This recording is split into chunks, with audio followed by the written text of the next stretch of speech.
I hope you guys had a good Thanksgiving. I know I did, and I want to thank my Australian viewers for repeatedly pointing me to this show, Pixel Pinkie. Not to be confused with, the other Pinkie. This, in fact, may be the first show that I'm reviewing an episode for that never aired in America. But from what I hear, it airs like all the time over there. The closest relative I can think of to this show is Johnny Test. From a copy-paste story and concept to really cheap animation, and when I say cheap animation, I mean cheap. When I saw this cartoon, I legitimately thought it was some kind of webtoon, because it looks like it was made with Go Animate. You guys found a ripe one. So let's tear it apart. The concept of the show is something that they never explain in this episode. The closest thing we get is the theme song, which says that this girl's friend lives inside her phone and has a bunch of magic. Wikipedia says that Nina, our main star, got a cell phone for her birthday, and that makes all of her wishes come true. Unfortunately, each episode has them go wrong with hilarious results. Sound familiar? Yeah, this is a Fairly OddParents ripoff. Oh, and it came out in 2009 if you're wondering. This particular episode starts with Nina wanting to go to a party hosted by the popular girl that she doesn't like. I was tempted to count all the cliches that the show is made out of, but I wanted this review to be less than an hour long, and it's already late as it is. I'm invited. I'm invited. In your dreams, Vincent. This is a flyer for a hardware store.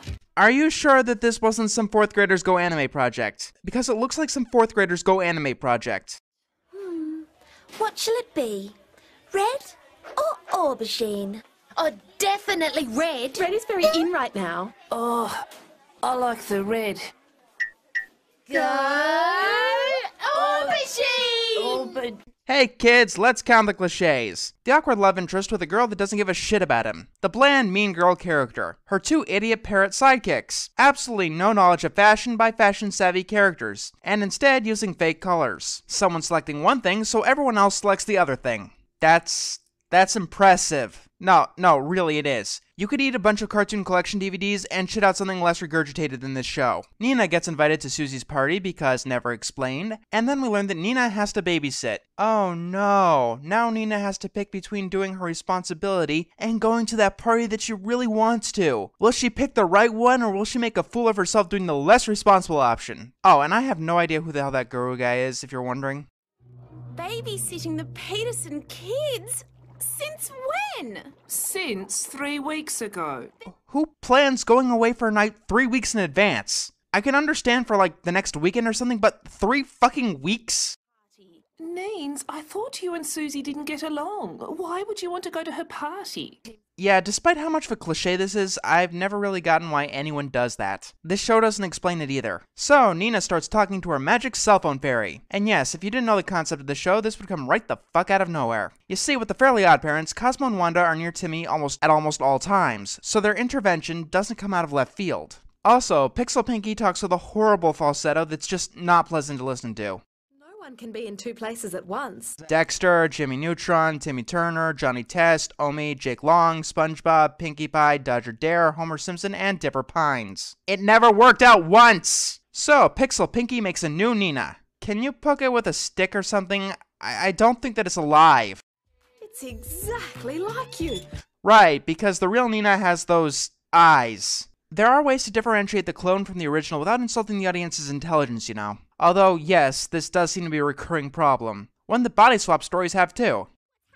When I talk, I hear my own angelic voice, but it's coming out of your awkward and adolescent warped body. Why don't you ever use the voice that belongs to the body that you're in? Vocal cords aren't in the brain. Biology doesn't work like that. Bottom line, showing something to the audience that you don't show to the people in the stories that should know better is cheating! Oh, and the head of someone they said felt very real just fell off. Pixel Pinkie then decides to become the Nina clone.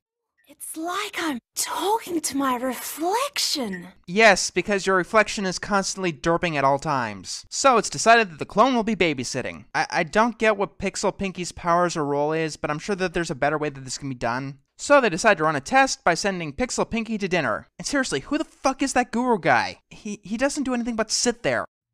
Means I looked up your charts and your stars predict a major disturbance tonight. If I'd have to guess, I'd say he's her father, but fathers don't exactly read their children their horoscopes. Pixel Pinkie eats some of the soup and then explodes. I had to tell your parents we've been studying magic tricks to explain your cranial discharge back there. So, where is your family? Do you think the Peterson kids will like this trick? Voila! Ew! Way too much. Oh, and they're babysitting right next to the party. Because potatoes. Okay? First, the babysitting gig is 3 weeks in the future, and now you're telling me that you've never been to their house before. I'm assuming that you at least know who these people are. When the kids watch a Barney ripoff, that drives Nina over the edge. Yeah, sending your magical servant to do your work. That's nice. Yeah, when that happens to the Fairly Odd Parents, they kinda got upset about that. We're doing this? For real? We're right next door. Those kids aren't going anywhere. What could possibly go wrong? Dumb ways to die. So many dumb ways to die. Dumb ways to die. So many dumb ways to die. So, Nina tells Pixel Pinkie to babysit, and wants a spectacular entrance to the neighbor's party. She gets a rocket up her ass and flies into Susie's pool. Then everyone starts going in the pool, and we learn that Pixel Pinkie is tied to the phone. When it gets waterlogged, so does Pixel Pinkie. This goes absolutely nowhere, and Pixel Pinkie wants ideas. The idea is hide and seek. This works about as well as you think, as Pixel Pinkie doesn't even know how to use a fucking door. Being Nina is harder than I imagined. These door things take some getting used to. Who the fuck are you talking to? You're supposed to be hiding. Hey, check out Nina. She's climbing a tree. Hey, look, it's someone no one cares about doing something completely uninteresting. So the twins go right into a stranger's backyard, one that was gated off. Oh, dude, did I hear a little kid's voice? Totally. Hey, listen, it's something that I couldn't possibly care about and it wouldn't affect me in any way. They point to Pixel Pinkie, whose arm has fallen off because that's not horrifying in the slightest. I should have never tried to do two things at once. Next thing you'll be telling me is that it's wrong to hit people, or that it's wrong to steal. Nina starts running and hiding because, I don't know, when she runs to her crush. They have some not very interesting conversations. Do you like red? One of my favorite primary colors. Oh my, it's one of your favorites, and not your favorite when there's only 3 options. I'll take it as a no, you don't like red. Nina gets back to find that the twins are hiding.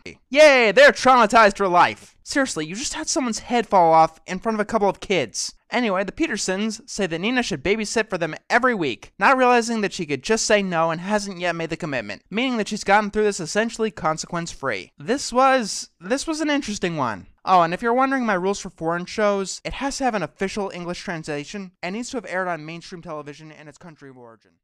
Here's our generic song. It sounds like hundreds of other songs. Things are always nice in this song. That's why no one remembers it. Generic song, generic song. Some jackass wrote this in his sleep. Generic song, generic songs. It shuts up your kids so you can't complain.